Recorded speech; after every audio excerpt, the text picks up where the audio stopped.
Hi, this is Nick from Digital Yard Sale, and I'm here today with another Pixel for Life video tutorial. Today I'm going to show you how to make these brushed aluminum buttons. They're great for social media icons or control buttons for video players or music players or whatever.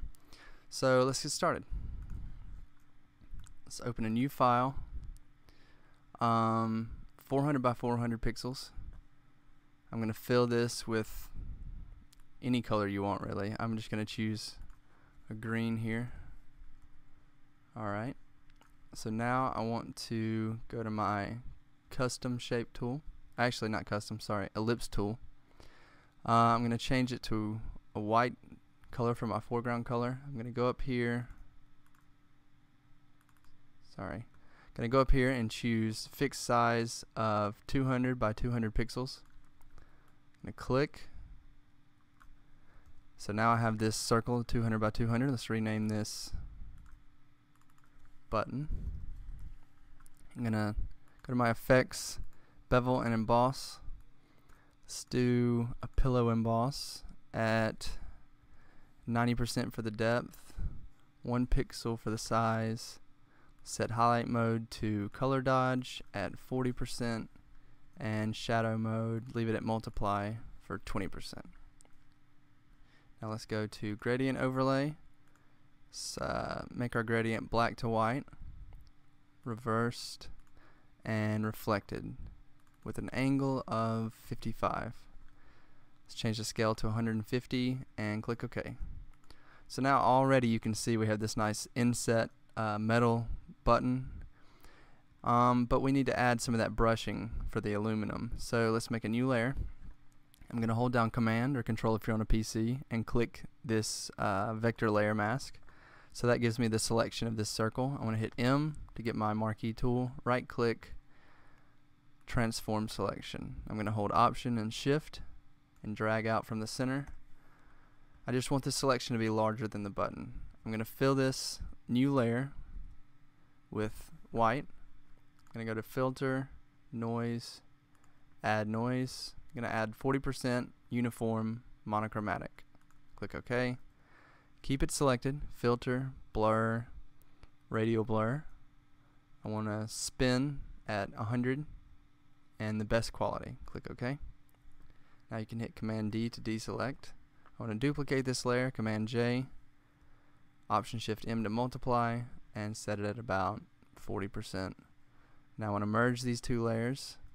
You can hit just Command E to merge them, or you can select both of them and right click to merge. I'm going to rename this brushing. I'm going to set it to multiply, Option Shift M. I'm going to hold down Command and click my vector layer mask one more time, and with my brushing layer selected, hit Add Layer Mask. So that's going to automatically mask to that selection. Okay, so we have this nice brushing going on. Let's add a new layer. I'm going to select my polygon lasso tool, and I'm going to make some shadows and highlights here. So just click and make some rays coming out from that center, and if you hold down Shift, you can add new selections without deleting the old ones.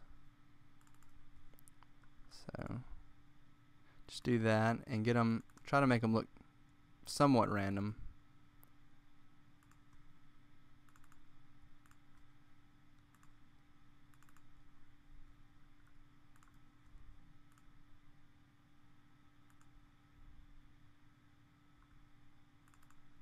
Alright, so now I'm going to select a nice kind of dark gray.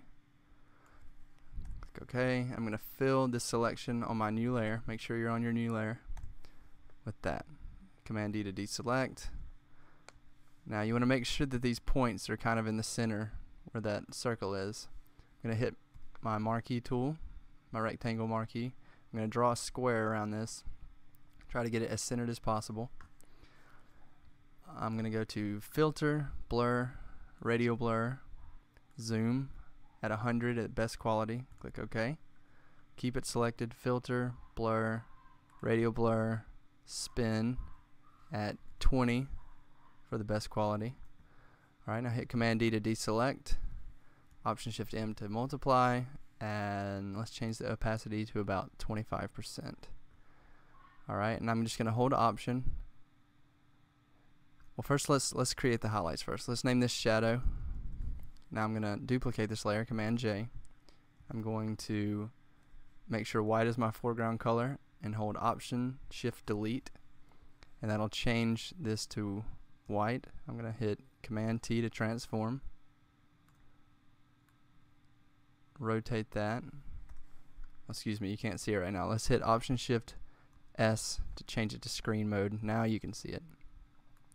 So now you can see these highlights, and we want to get them rotated around this a little. Just do whatever looks best to you.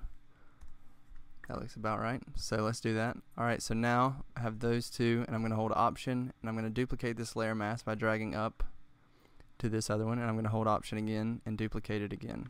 So now both of those, or now all three of these actually have the exact same layer mask. So now let's create this shape that's going to go on top, that's going to contain the light. So I'm going to go over here to my shape tool again and choose Polygon. I'm going to change the sides to 3. I'm going to make sure my foreground is white. I'm going to hold Shift and draw a nice triangle here. Just try to get it as centered as you can. Now with that selected, let's go to Effects panel, Bevel and Emboss. We want to do a pillow emboss at 90% with a size of 1. Leave the highlight mode at screen, opacity 40, and shadow mode opacity at 20. Now let's go to inner shadow. Let's do the opacity at 30. Let's change this color to a kind of a medium light gray.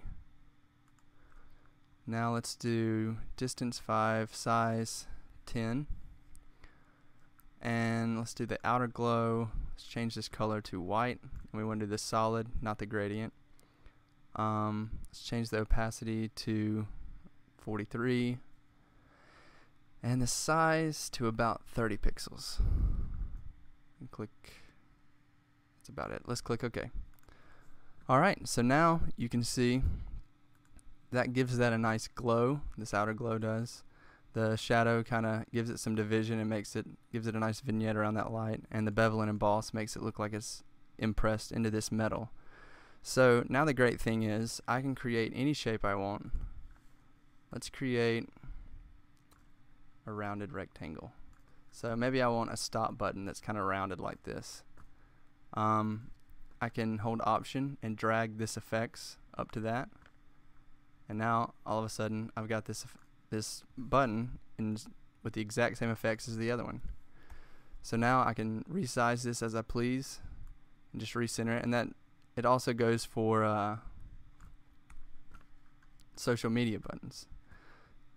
So I mean, if you have a Twitter icon or something, you can drag it in there and just drag the effects layer right over it. Pretty much any shape.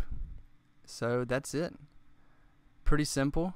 When you get ready to use it, just flatten it right up, and there you go. And this has been another Pixel for Life video tutorial. Thank you.